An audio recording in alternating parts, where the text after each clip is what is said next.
Saudara-saudara sekalian, saya telah mencanangkan bahwa Indonesia harus segera swasembada pangan dalam waktu yang sesingkat-singkatnya. Kita tidak boleh tergantung sumber makanan dari luar. Dalam krisis, dalam keadaan genting, tidak ada yang akan mengizinkan barang-barang mereka untuk kita beli. Karena itu, tidak ada jalan lain. Dalam waktu yang sesingkat-singkatnya, kita harus mencapai ketahanan pangan.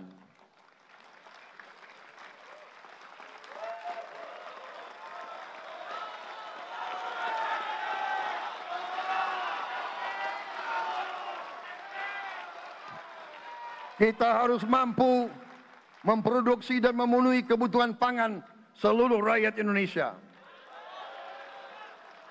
Saya sudah mempelajari bersama pakar-pakar yang membantu saya.